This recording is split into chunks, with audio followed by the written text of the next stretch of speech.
One of my favorite turtle guy right here. Ty Park just gave me a kiss. That was awesome.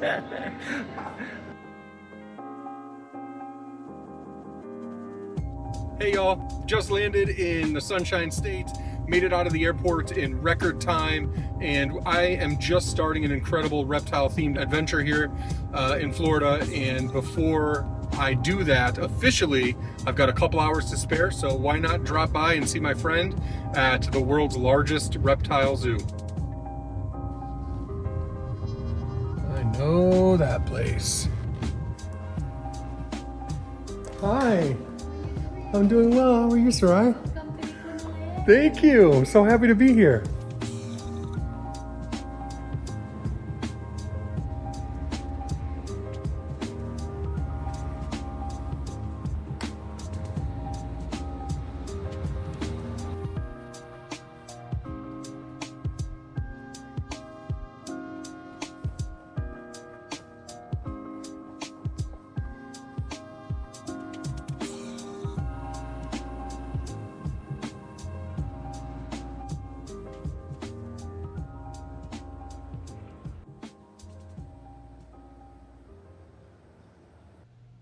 Subscribe.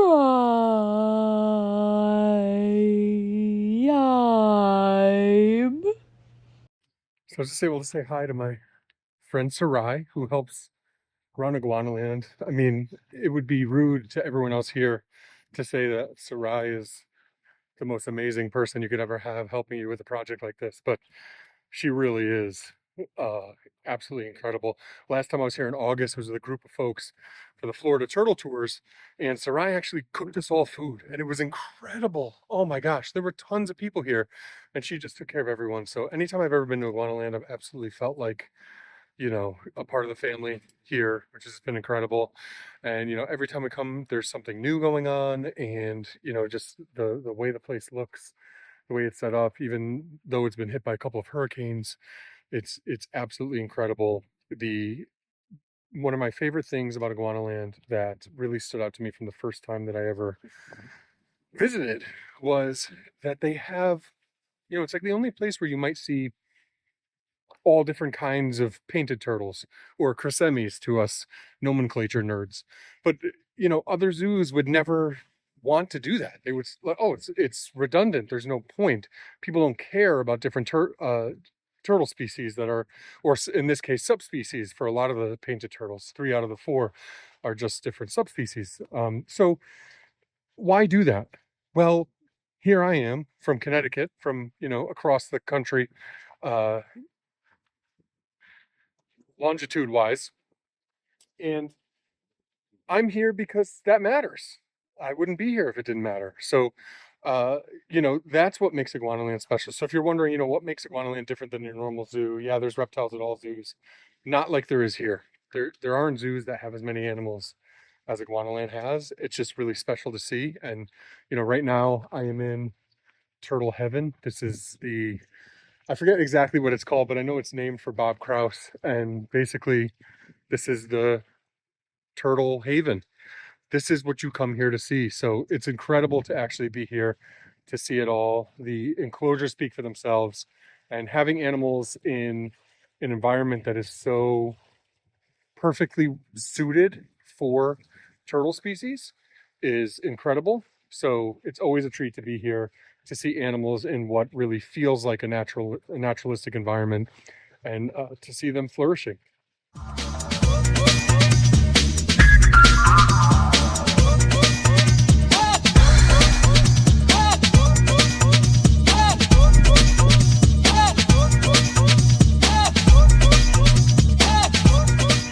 Pretty cool to be here and to see a habitat that has a little placard, a little plastic laminated placard that says, there's a turtle here that was donated by me, actually. This is a turtle that I sent to Iguanaland because it was a species that they didn't have. And now it's here in a beautiful setup in beautiful Punta Gorda, Florida, living its best life. And I feel really good about that. So this is a Oaxacan mud turtle, or Kinosternon Oaxaca.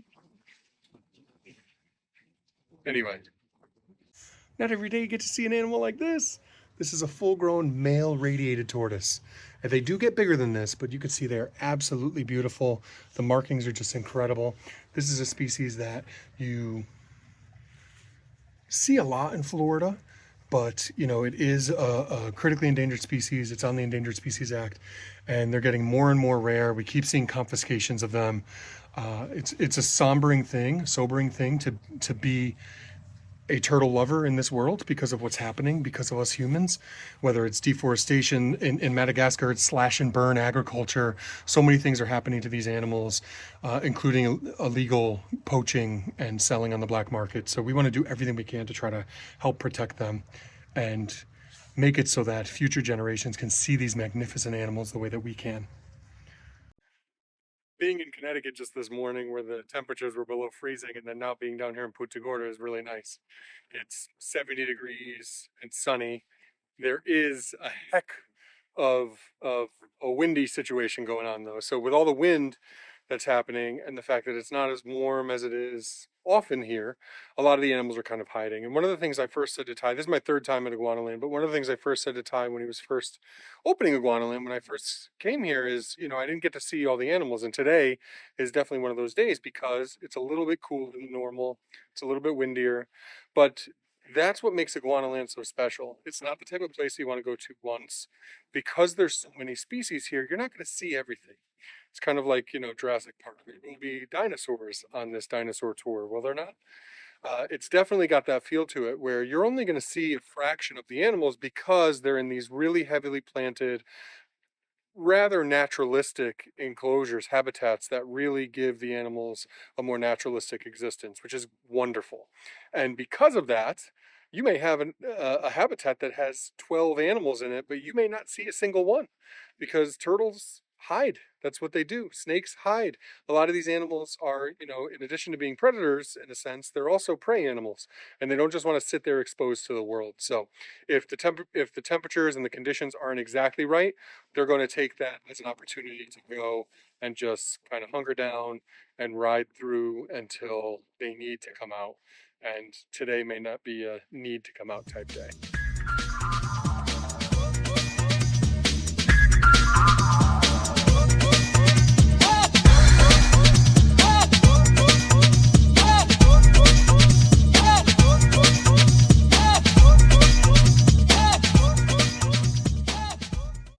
Check it out. Can you see the turtle in there? It's a little difficult to see because these turtles are really, really good at camouflage. They may not seem it. To use Chris's word that he always loves to use, this species seems to have a very conspicuous marking patterns on their shell. But when they're in a grass tussock like the one that this one is hiding under, they really do blend in really well. So I'm here right now stalking this turtle, for lack of a better term, and just enjoying it. This is a Florida box turtle, Terrapene bauri, and it is one of the really iconic, beautiful American species.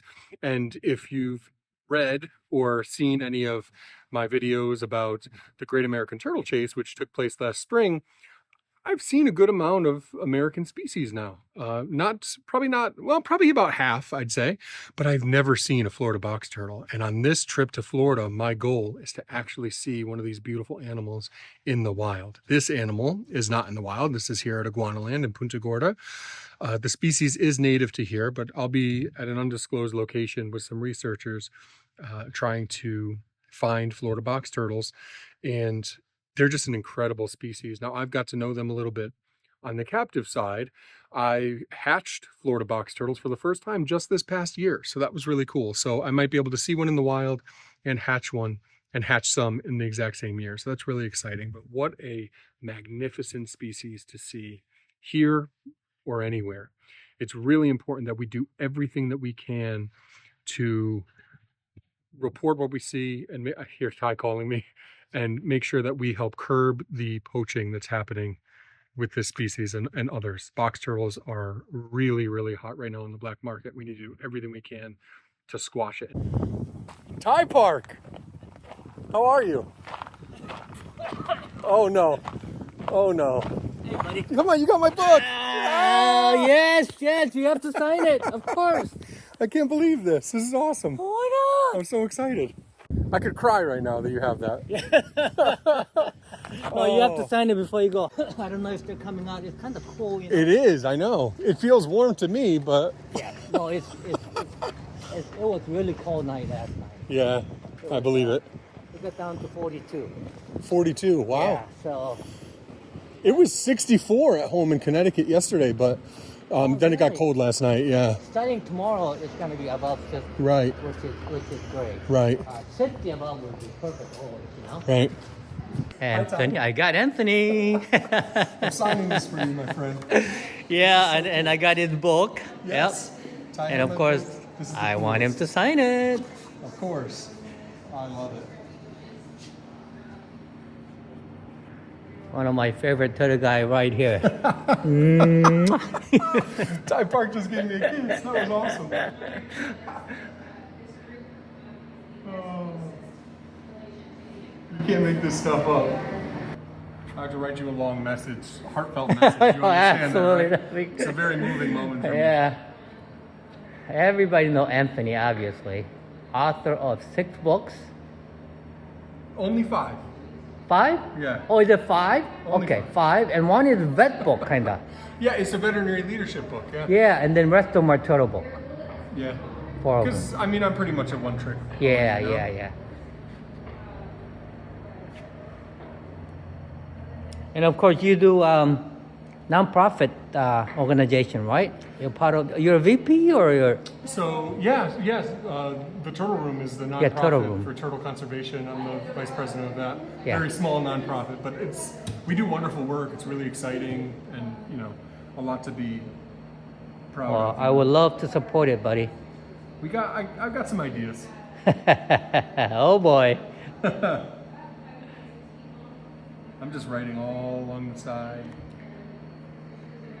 Turtle, I guess, as you're like us, or turtle lovers like us, it's a very, very, very small, It's true.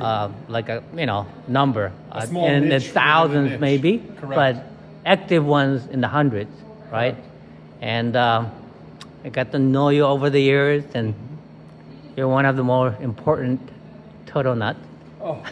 No, you are. make me Yeah, cry. absolutely. You are. You've dedicated a lot of this to turtles. Yeah. And we've been able to become close because of that, which is amazing. Yeah. Can you speak to that? Yeah, absolutely. So, basically, everybody know I'm a turtle nut, right? And of course, reptile too. My dad gave me a turtle when I was 6 years old. So my first love in reptile has always been turtle. Matter of fact, any animal. I started out with turtle in South Korea. What species? I already Reeves Turtle. I know the answer. I already knew the answer. Yeah. Yeah. The Reeves Turtle, which is one of my favorites and one that we keep and breed. Yeah, they are really perfect pet. They don't get too big, And I don't know what size the tank was, but after school, I would just come home, like, watch that thing constantly, and I just finished it. And ever since then, I've always had either fish or reptile all my life. Yeah. So I'm almost 71 now. So literally 65 years I have been in love with reptiles. I had pet stores too. I had 3 pet stores one time. So, I was into birds and all other stuff, fish and everything else. But, my first love always been reptiles. And on top of that, it's been turtles, tortoises, and of course, lizards. Right. And snakes too. I used to keep giant snakes and too. Basically, I have experience in almost everything, every kind of reptile keeping. Actually, I think number is 111 species now. Wow. Of reptiles? That I bred. So Wow. So yeah. Just for context, I'm at 36. No, 37, because I did hatch bearded dragons once upon a time. Everything else is turtles, but yeah. I used to produce thousands of bearded dragons. I might be the first one to actually really do it in a big way. Wow. I supplied PetSmart for 21 years.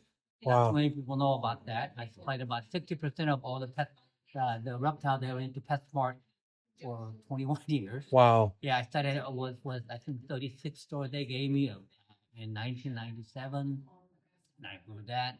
So yeah, I've been in the industry and um, the hobby part of it all my life. Right. And But now the focus is conservation. yeah, Tell me about that. of course. Well, basically, my dad told me to divide your life into third, right? First third, be humble and learn as much as you can. And that's like, I divided my life into third, like 30, 60, and 90.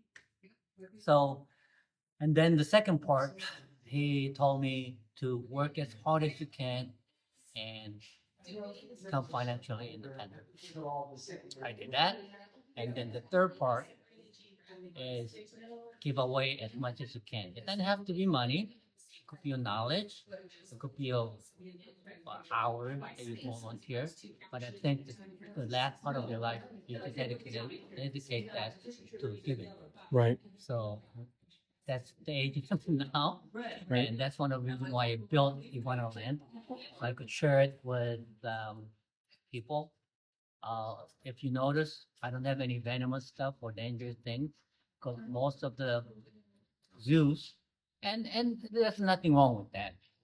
Most of the reptiles are things that can kill you. Like literally 80% of what they got are vipers, cobras, rattlesnakes, giant quacks. So people go in fearing them, come out fearing them. So I wanted a place where people could come in fearing reptiles maybe, and at least leave saying that they're not gonna kill you. Right. You know, they at least get to that next point where they don't have to leave here loving reptiles, but I want them to understand reptile and appreciate the reptile as something that's not gonna kill you. And that's the whole message I want to do here. And then, of course, uh, I want to give back to conservation work because that's always been where my heart is.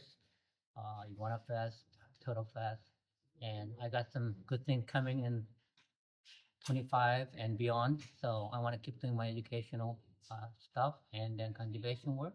And then I also want to do support research. I had a couple of PhD students that did their PhD studies here. That's one of the things I'm very focused on. So those are the three things. So yeah, but the turtles love. I have about 140 species of turtles here. I'm building the enclosure to hold probably about 200 species of turtles and tortoises. Incredible. And there'll be probably about half of all the turtles and tortoise species in the world. So that's my goal. I want to keep growing it. And then ultimately, I want to leave something that for the society after I'm dead, keep doing what I'm doing conservation work and education. So, I love it. Thank you. The world is such a better place because you're in it, my friend. yeah, thanks. Appreciate that, Anthony.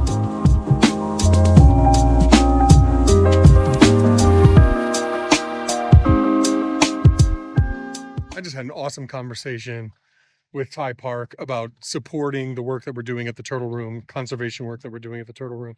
And I'm just so inspired and jazzed up and excited right now. And I know he is too. Ty is amazing. Obviously, he's a businessman who, got in on the industry side of like breeding animals, but then really has worked hard to kind of become a conservationist, which I think is what a lot of us would love to do and aspire to do, but he's actually doing it.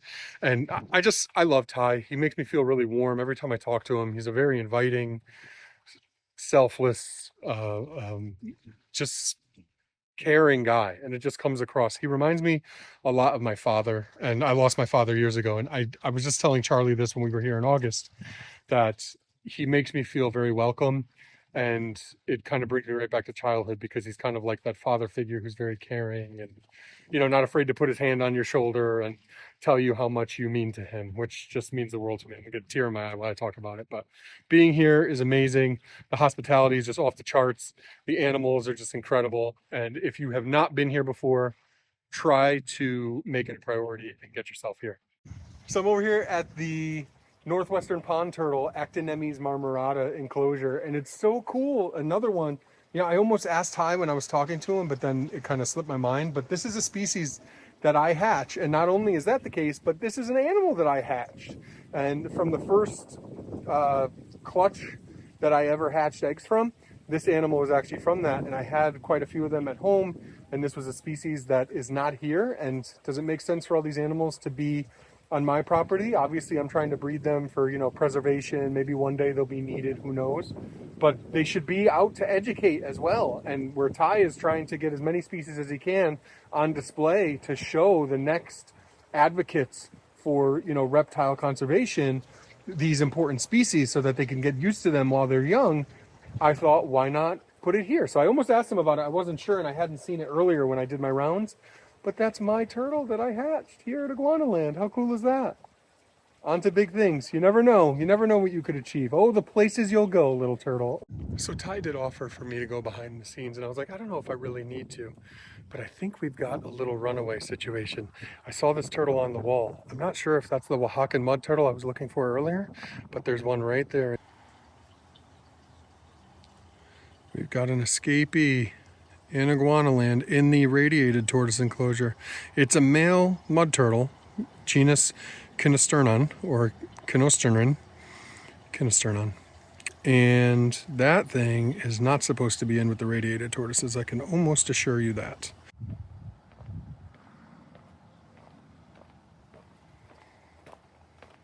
So I'm here with my friend Anna, who is an amazing. God, are you educator, manager? All of it?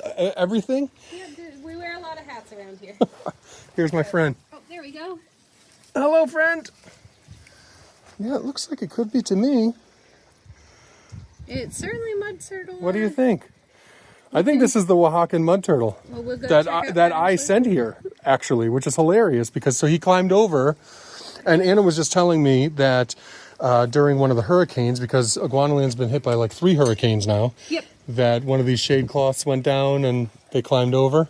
Yep. Well, let's go check out their enclosure and see if that's where this guy comes from. See if there's not other ones in there. That's cool. Little behind the scenes look. Ty had offered to let me in back here, and I was like, no, I don't need to. And then now it's cool, I want to.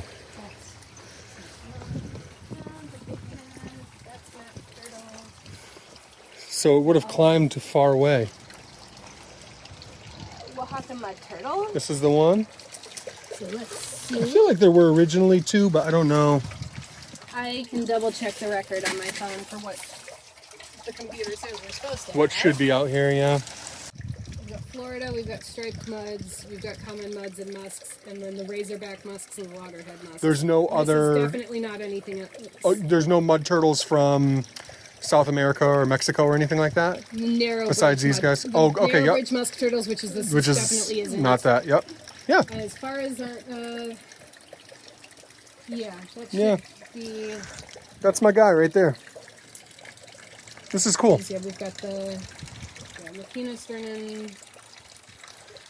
Yeah, because it's not the. We've got the scorpion muds and the red cheeked. Oh, there you go. Yeah, and that's not that either. Yep. Um, Yeah. So here we go. We found the troublemaker, and he's not happy right now that we are bothering him. But this is the Oaxacan mud turtle that I sent here to give it a good life in the Florida sunshine and get it out of Connecticut, where it certainly didn't need to be. And it's looking pretty good considering I just found it in a terrestrial enclosure. And this is what turtles do, right? You know, rain comes in and things happen, and turtles are really good climbers. So once in a while, you know, with a collection this large, sometimes things happen. So you learn and you adapt, you know, and make sure that you're keeping things as secure as possible. But they're just doing a great job here. And I'm really happy to see this turtle doing so well. He's bigger. He's a lot darker now because he's in the natural sunlight. And now he gets to go back and get a well-deserved bath in some actual turtle water instead of hanging out in a tortoise enclosure. So I'm excited. We're going to try to find some Pan's box turtles, which is a species that I produce, and see if we can figure out what gender they are. So when I'm looking to determine the gender of a small Cora like this is Cora pani, and the new subspecies for Aura capitata has a very similar plastron, so you can't go by that. But you have this plastron and then a green head, that's Cora pani, which is from Anhui province in China. And what I'm looking for really is just the tail at this size. Like I have a mature male that's about this size, so at this size a male would have a much bigger tail. It'd probably be a little bit flatter as well. So this is looking female to me. Good though, it's got that, so if you look at it from the front, you see the little nose and it's got those little fat deposits right above it. Yeah. That's a pretty good sign for those guys.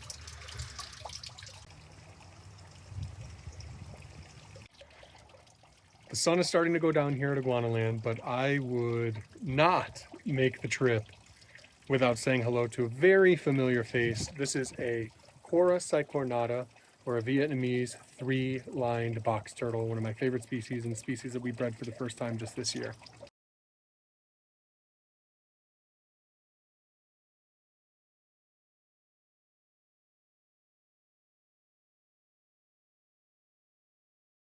So Ty did offer for me to go behind. Hi, buddy. I'm gonna let you go now. Be free. Did you hear the way she hissed at me when I let her go? She was not happy. Oh my gosh, what a beast, what a beast. Ooh, I'm here with this giant Asian pond turtle, Hyosemys grandis, and my goodness, what a turtle. Now, I normally make turtles look pretty small, but this one still looks pretty big, even with me holding it. This turtle is a member of 4 species within the Hyosemys genus, including, this is the same genus that includes spiny turtles, which are the ones that when they're small look like little ninja stars. But this species grows pretty large, is more aquatic within the genus, where there's also terrestrial members of the genus, much like Cora of the Asian box turtle variety. Really cool to meet this guy. Hi, I know you want me to leave you alone. You can go. So I'm behind the scenes right now at Iguanaland, and the sun is going down, and this pretty much is wrapping up my visit. I just had a few hours to kill and reached out to Ty last minute, and he was, of course, super gracious, like he always is, to let me come. And I'm out here by myself. There are no visitors right now. Iguanaland has closed basically for a while because the last entry is 4:30, so we're way past that. And they just kind of let me have the run of the place behind the scenes. I've been checking things out, which is really cool. And you know, if you have the chance to ever visit, make sure you do it. If you ever have the chance to support what Ty's doing for conservation with Turtle Fest and Iguana Fest and all of that, and more exciting things to come in the future, do everything you can. Nobody is perfect, but the only way that we can actually be successful to start making a difference is to work together and to stop pointing fingers and blame and everything else, and see the world is a better place because people like Ty are in it. And if we can, you know, harness that energy, that amazing energy that comes from the work that's going into projects like this, stand on the shoulders of giants and carry the torch, we can all achieve more. But pointing fingers and you know, all the negativity that comes with everything isn't really going to help us get there. So we all have to come together, the biologists, the zoologists, the private keepers, the academics, the conservationists, the preservationists. We all have to come together, work together if we're going to really make a difference for these animals. And that's the number one thing. If you're really in it for the animals, then you have to put your differences aside, come together. No one has ever made me feel as welcome as Ty Park. And I think it's a good lesson for all of us to just be better. Thanks for watching. Hit subscribe, join the crew. JusThoughts, there's always something new.